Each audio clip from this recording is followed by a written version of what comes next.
Ok mon gars, si tu as déjà fait un minimum de call de vente, ça a forcément dû t'arriver. Le prospect commence à te poser des questions trop tôt, il sort du cadre, il commence à t'expliquer un peu à droite à gauche des informations dont tu n'as pas besoin. L'appel se transforme plus en copinage plutôt qu'autre chose. Oui, certes, je l'ai dit dans une vidéo, c'est important qu'en fait le prospect se sente à l'aise et que ce soit agréable pour lui de rester avec toi et de discuter avec toi et de vraiment profondément t'expliquer c'est quoi ses besoins, mais il sort du cadre de ta vente. Tu dois réussir à apprendre à mettre un cadre dans tes calls de closing et c'est essentiel pour toi pour que tu puisses enfin évoluer et faire passer vraiment tes prospects à clients et surtout à ce que ce soit efficace pour toi, que tes calls ne commencent pas à durer 2 heures, 3 heures, 4 heures. Bon, j'abuse, ça n'arrive jamais, mais c'est très important pour toi et pour organiser ta journée, pour que tu puisses prendre le maximum de calls et de la manière la plus efficiente possible, que tu puisses timer tout ça. Il faut que tu saches que tes calls durent 45 minutes, tu te laisses 10 minutes de battement, où tu fais la review globale, tu lui envoies tout pour l'onboarding et puis après t'enchaînes avec un second. Et si tu fais pas ça, tu vas perdre beaucoup de temps et surtout tu vas perdre énormément d'argent parce qu'en fait si tu sais prendre un call de vente sur une matinée, c'est pas rentable, c'est pas opti. En vente, quand c'est toi qui vends, tu dois disposer du cadre, tu dois surtout disposer de l'histoire que tu vas commencer à raconter à ton prospect. Tu dois pouvoir lui dire ok, bon, on va passer par là, puis par là, puis par là, puis par là, puis par là. Donc reste bien jusqu'à la fin, je vais t'expliquer globalement dans cette vidéo le cadre que tu dois mettre et comment est-ce que tu vas pouvoir t'organiser pour que ton client reste dans le cadre, suive le cadre, que pour toi ce soit facile à comprendre et surtout des astuces et des réponses types pour remettre gentiment et correctement ton client dans le cadre de ton call. Premièrement, pourquoi est-ce que c'est essentiel, j'ai déjà abordé dans l'intro, mais pourquoi est-ce que c'est essentiel pour toi d'avoir un cadre dans tes calls de vente? Le plus gros point, c'est éviter les discussions interminables. Tu fais ton framework closer comme je te l'ai appris, ça change pas, mais il faut que tu puisses exactement timer et surtout réfléchir à combien de temps tu passes. Certes, Clarify, je parle là pour les gens qui ont déjà vu Closer, si vous n'avez pas vu Closer, allez regarder la vidéo, elle s'affiche maintenant. Mais donc, certes, Clarify doit durer 60% de ton call, mais il faut que tu puisses timer plus ou moins. Il faut que tu puisses te dire, ok, ben si mon call il dure autant, je sais que Clarify doit durer autant. C'est pour ça que j'ai parlé en pourcentage. Il y a des deals qui nécessitent plusieurs rendez-vous, il y a des deals qui nécessitent des calls beaucoup plus longs et beaucoup plus lents. Il y a parfois des témoignages clients à faire regarder, il y a parfois des projections à directement implémenter, montrer l'outil. Tout ça, ça peut prendre du temps, mais donc c'est important pour toi de pouvoir correctement initier ta vente de la bonne manière et surtout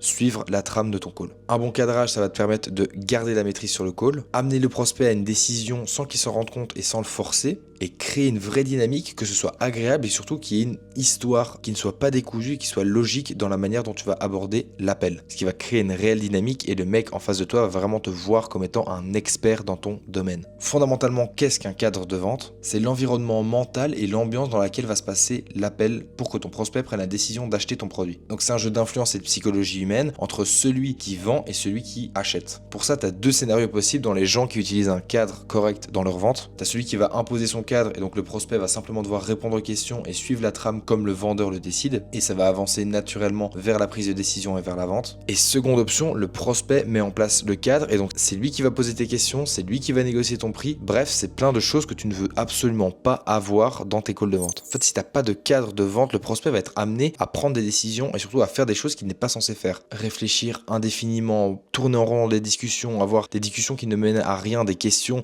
qui au final tournent en rond. Tout ça pourquoi? Pour ne pas devoir prendre la décision de oui ou non, il part avec toi. Comment est-ce que tu dois faire? Alors pour moi, le truc est très simple, c'est que dès le début du call, le cadre doit être mis. La première minute de ton call est déterminante. Tu dois être friendly, mais tu dois être capable de montrer au prospect qu'en fait, à la fin de cet appel, il va comprendre ton produit et il va prendre la décision de l'acheter parce que c'est la meilleure chose pour lui. Bon, alors en gros, tu brises naturellement la glace. Il y a une petite, tu vas pas directement l'harceler, hein, tu vas avoir une petite discussion, un petit small talk sympa au début, mais d'être vraiment extrêmement rapide. Alors une fois la mise en contexte et le small talk passé, tu vas pouvoir directement lui dire ok, alors avant de commencer, je vais t'expliquer en fait comment est-ce que l'appel va se passer. Je vais te poser des questions pour vraiment comprendre ton besoin, expliquer ensuite notre solution et à la fin, tu prends la décision de si oui ou non, tu pars avec nous pour résoudre ce problème. Est-ce que c'est bon pour toi? Et ça permet trois choses. Tu définis le processus, tu vas montrer au prospect que tu sais de quoi tu parles et tu montres que c'est toi qui dirige. Deux, tu vas éliminer les ambiguïtés. On est là pour que tu prennes une décision à la fin. On est là pour que, alors certes, on est là pour discuter, pour résoudre ton problème, mais on est là à la fin pour que tu prennes la bonne décision, celle de partir avec nous et de prendre notre offre. Troisièmement, tu places un espèce de filtre sympa où tu lui montres que voilà, il va pas être forcé à la vente. Parce qu'au final, c'est ça. Les ventes forcées, au final, ça fait des mauvais clients. Donc toi, tu forces pas tes ventes, moi non plus, et c'est comme ça qu'on réussit. Alors, comment est-ce que tu peux maintenant verrouiller le cadre et vraiment leader l'appel? Là, je te donne trois astuces qui vont être intéressantes pour toi. La première, ça va être le cadre du médecin. Lorsqu'un patient patient vient consulter son médecin, d'abord il y a un diagnostic et c'est pour ça que le framework Closer fonctionne très bien. C'est que la première phase, c'est de comprendre les besoins et de voir ce qui ne va pas pour le moment chez lui. C'est le médecin qui pose les questions et c'est surtout lui à la fin qui va émettre des diagnostics, comme dans Closer avec labelliser et puis après l'overview de ce qui s'est déjà passé. Ok, le médecin il va regarder, ok, t'as déjà pris quoi comme médicament, ok, ça fait 2 jours que t'as pris ce médicament là, t'es censé arrêter dans 2 jours, mais moi je pense qu'on va plus partir sur celui-là. Bref, tu sais exactement ce que ton prospect a fait et ce dont il a besoin parce que tu l'as foncièrement écouté et t'as compris ce dont il avait besoin. Ensuite, j'en ai parlé dans une autre vidéo, ça va être la technique du miroir. Alors souvent ça peut apparaître chez pas mal de prospects. Si le prospect commence à dire mais moi je veux juste connaître le prix avant qu'on continue de parler, tu dois reformuler sa question et le recentrer sur là où tu veux l'emmener. Je comprends totalement que tu veuilles connaître le prix, mais en fait foncièrement pour que je puisse te donner un prix, il faut d'abord que je puisse comprendre quels sont vraiment tes besoins. Donc d'abord réponds à mes questions et à la fin je pourrais te donner un prix parce que là pour le moment c'est pas possible pour moi de te donner un prix sans vraiment savoir ce dont tu as besoin pour le moment pour que tu puisses résoudre ce problème. Ensuite, la loi du moindre effort, donc le cerveau humain va toujours chercher à être au plus simple, à être le plus direct. Et donc si ton processus il est structuré et limpide, il n'y aura aucun problème. Quand le prospect va te poser des questions qui sont délicates ou que tu n'as pas envie de répondre maintenant parce que ça ne suit pas ton problème, au lieu de dire on y répondra plus tard, tu lui dis simplement ok, je comprends que tu veuilles que je réponde à cette question, mais viens ensemble, on suit le processus que j'ai prévu et à la fin on regarde si ça fait du sens pour toi. Ça c'est une bonne manière de répondre parce que ça va permettre à ton prospect de se sentir écouté, compris et surtout toi ça te permet de ne pas sortir de ton cadre. Là on va voir 3 cas de prospects qui sont plus compliqués à gérer et comment est-ce que toi tu vas pouvoir les gérer plus facilement. Le premier prospect qui est un peu compliqué, c'est celui qui te bombarde de questions dès le début sur foncièrement ce que contient ton produit. Et donc là tu dois vraiment utiliser ce que je t'ai donné juste avant, donc le principe du médecin. Je comprends totalement que tu veuilles connaître ça, mais moi en fait pour que je puisse te répondre et pour que je puisse te dire ok mais qu'est-ce que contient mon offre, en fait il faut d'abord que je comprenne ce dont tu as besoin. Je vais pas commencer à t'expliquer des choses que j'ai mis en place dans d'autres business si toi ça te regarde pas. On est tous les deux des chefs d'entreprise, on n'a pas beaucoup de temps, on a vraiment envie d'avancer et de gagner plus d'argent. Je te propose plutôt que tu répondes à cette question-ci et comme ça je pourrais te répondre de la manière la plus pertinente possible pour que tu puisses connaître vraiment à quoi ressemble mon offre pour toi. Le mec qui veut parler directement du prix, je te l'ai évoqué juste avant, mais ce qu'il va vouloir très certainement faire, c'est comparer en fait ton prix à des services qui sont plus ou moins similaires. Donc là, pareil, tu vas devoir dire en fait le prix va dépendre de ce dont vous avez besoin. En fait, fais-lui comprendre que chacun de tes clients est spécial et que tu as vraiment foncièrement besoin de comprendre ses besoins pour lui formuler ton offre parce que justement toi t'es pas comme les autres, t'es pas comme tous les autres gars avec qui il a déjà potentiellement fait des calls. Toi, ce que tu lui vends, c'est quelque chose qui va lui correspondre à 100%. Il y aura pas des trucs superflus en trop où il aura payé pour rien. Et enfin, le client qui veut réfléchir, c'est très souvent une objection que j'ai déjà pu évoquer dans la vidéo des objections qui va apparaître juste maintenant. Mais c'est parce qu'en fait, toi, t'auras dit quelque chose ou t'auras donné une bonne raison pour ton prospect de ne pas acheter ton produit pour le moment. Là, tu dois réussir à lui faire comprendre que tu sais qu'il y a quelque chose qui l'a bloqué et donc là, tu vas enchaîner sur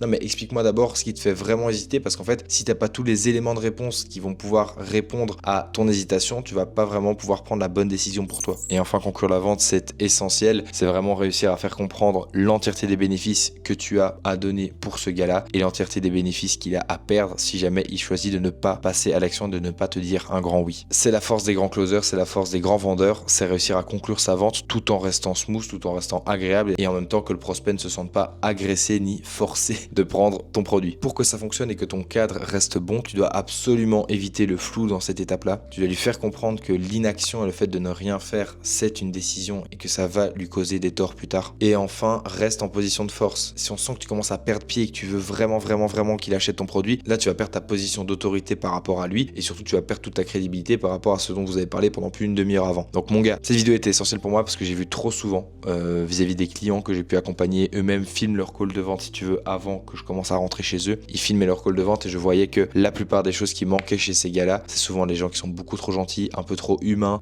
des gens qui veulent vraiment toujours être plus facilitant possible. Et ben c'est le cadre. Si tu laisses ton prospect avoir le cadre, c'est lui qui prendra la décision à la fin d'acheter ou non. Si tu arrives à garder la main mise dessus et que tu arrives à foncièrement garder le cadre et lui montrer par A plus B que la meilleure décision qu'il va pouvoir prendre c'est de prendre ton offre, là tu fais du chiffre d'affaires et là tu vas pouvoir faire des ventes. Mon gars, viens sur Instagram pour me parler de tes problèmes en vente et tes problèmes en marketing. On va en discuter ensemble par message. Si jamais je remarque que ton problème est plus profond, je te proposerai un call qu'on aura à nous deux. Durant ce call, on va résoudre ton problème, c'est sûr et certain. Et si jamais je me rends compte que ton problème est plus profond ou que simplement je peux t'aider et que tu as envie de mon aide pour enfin pouvoir faire décoller ton business, je te proposerai une offre pour que tu me délègues ta vente et pour que tu fasses enfin rentrer du chiffre ou du moins plus de chiffres qu'avant. Merci d'avoir regardé cette vidéo jusqu'au bout. N'hésite pas à interagir avec, like, commente, abonne-toi surtout parce que je remarque qu'il y a pas mal de gens qui regardent mes vidéos et qui sont pas abonnés. En fait, je pensais que c'était bullshit ce que les youtubeurs disaient, mais en fait, on a vraiment accès à ça et on peut vraiment voir si les gens sont abonnés ou non à notre chaîne. Donc, abonnez-vous s'il vous plaît parce que je vous donne un maximum de valeur gratuite gratuitement. J'ai pas d'infoproduits à vous vendre, je n'ai rien de tout ça. Messieurs, merci d'avoir regardé cette vidéo jusqu'au bout. C'était Nathan, c'est ciao.